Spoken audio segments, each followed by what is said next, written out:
नमस्कार, आदाब दोस्तों। एक बार फिर से आप सभी का मैं स्वागत करता हूं, इस्तकबाल करता हूं हमारे इस नए वीडियो में। दोस्तों, उत्तर प्रदेश में 10 सीटों पर उपचुनाव होने जा रहा है। इस बीच अखिलेश यादव ने 10 में से 6 सीटों पर अपने प्रत्याशी घोषित करके बीजेपी की टेंशन बढ़ा दी है। साथ ही साथ उपचुनाव को लेकर अखिलेश यादव जी ने बहुत बड़ा ऐलान भी किया है। तो चलिए सबसे पहले हम आपको बताते हैं कि कहां कहां पर उपचुनाव होने जा रहा है।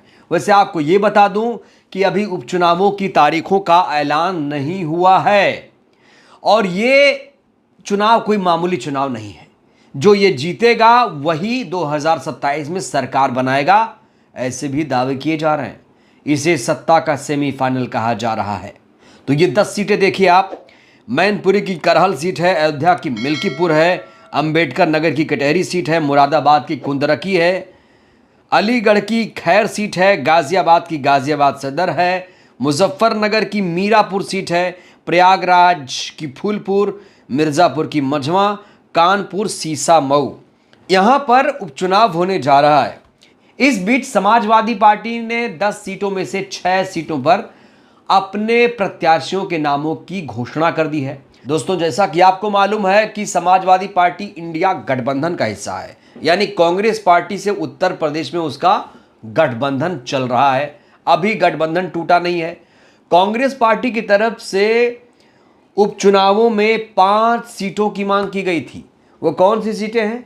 मझवा सीट, फूलपुर, खैर, मीरापुर, गाजियाबाद। लेकिन समाजवादी पार्टी ने मझवा और फूलपुर सीट पर अपने प्रत्याशियों के नाम की घोषणा करके कांग्रेस पार्टी को भी हैरान कर दिया है। तो चलिए आपको बताते हैं कि किस सीट पर किसे उम्मीदवार बनाया है समाजवादी पार्टी ने। करहल सीट से अखिलेश यादव ने तेज प्रताप यादव को अपना उम्मीदवार बनाया है। तेज प्रताप यादव जो है लालू जी के दामाद है। सीसामऊ से नसीम सोलंकी जी को उम्मीदवार बनाया गया है। फूलपुर से मुस्तफ़ा सिद्दीकी को, मिल्कीपुर से अजीत प्रसाद को, कटहरी से श्रीमती शोभावती वर्मा को, मझवा से ज्योति बिंद को उम्मीदवार बनाया गया है। अब जो प्रत्याशियों के नामों का ऐलान हुआ है उसके पीछे बहुत बड़ा कारण है। आखिर इन्हें ही टिकट क्यों मिला है, इसके पीछे की वजह जानते हैं। तेज प्रताप यादव को टिकट इसलिए दिया गया है क्योंकि ये अखिलेश के भतीजे हैं, मैनपुरी से सांसद रह चुके हैं, लालू यादव के दामाद भी हैं। दरअसल मैनपुरी की करहल सीट जो है ये समाजवादी पार्टी की पारंपरिक सीट रही है। लोकसभा चुनाव में कन्नौज से पहले तेज प्रताप को टिकट दिया गया था। बाद में अखिलेश यादव खुद मैदान में उतर गए। तभी से माना जा रहा था कि करहल की खाली सीट हुई पर तेज प्रताप ही चुनाव लड़ेंगे, इसलिए इन्हें टिकट दिया गया है।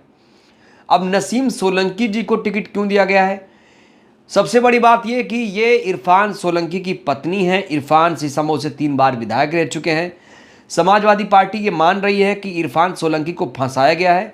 मुस्लिम होने के नाते उन्हें प्रताड़ित किया जा रहा है। ऐसे में सहानुभूति वोट अपने पाले में करने के लिए उनकी पत्नी को प्रत्याशी बनाया गया है। मिल्कीपुर से अजीत प्रसाद को इसलिए टिकट दिया गया क्योंकि वो समाजवादी पार्टी के सांसद अवधेश प्रसाद के बेटे हैं। अब तक कोई चुनाव इन्होंने नहीं लड़ा है।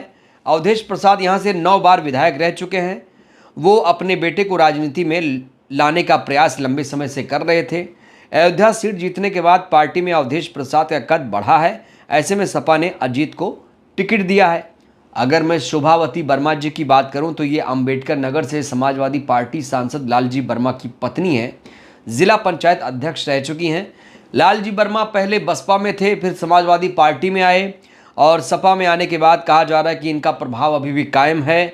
इसे देखते हुए समाजवादी पार्टी ने इस सीट पर लालजी वर्मा की पत्नी को मैदान में उतारा है। अगर मैं ज्योति बिंद की बात करूं तो इस सीट पर बिंद समाज का अच्छा खासा प्रभाव रहा है।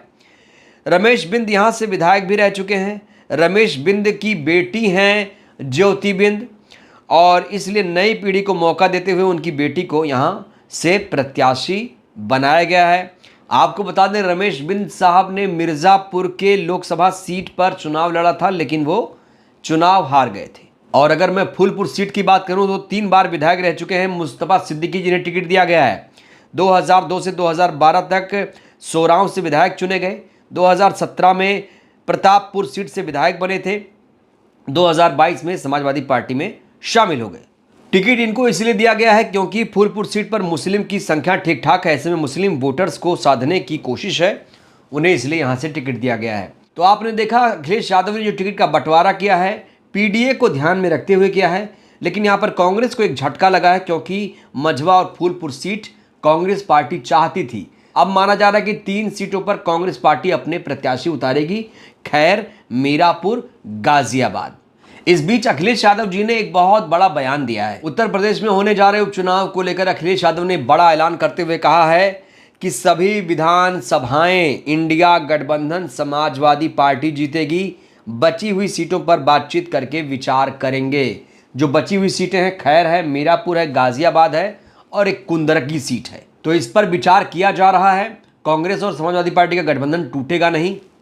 हालांकि लगातार इस दिशा में जो सत्ताधारी पार्टी के लोग हैं अफवाह उड़ा रहे हैं कि समाजवादी पार्टी अकेले लड़ेगी, कांग्रेस पार्टी अकेले लड़ेगी, लेकिन ऐसा कुछ नहीं है। अखिलेश यादव ने साफ कर दिया है कि हमारा गठबंधन अटूट है और हम गठबंधन में ही उपचुनाव लड़ेंगे। अयोध्या सीट को लेकर आपने देखा होगा किस तरीके से मोहित खान के मुद्दे को उछाला गया था। मोहित खान को कहा गया था कि इन्होंने एक बच्ची की इज्जत को तार तार किया है, जबकि वो डीएनए जो रिपोर्ट आई है उसमें पाक साफ दिखे हैं। तो ऐसे में अयोध्या की मिल्कीपुर सीट पर जो सियासत खेलने की कोशिश भारतीय जनता पार्टी कर रही थी वो औंधे मोहगिरी है और बीजेपी कहा जा रहा है कि मिल्कीपुर पर फिर से हारेगी।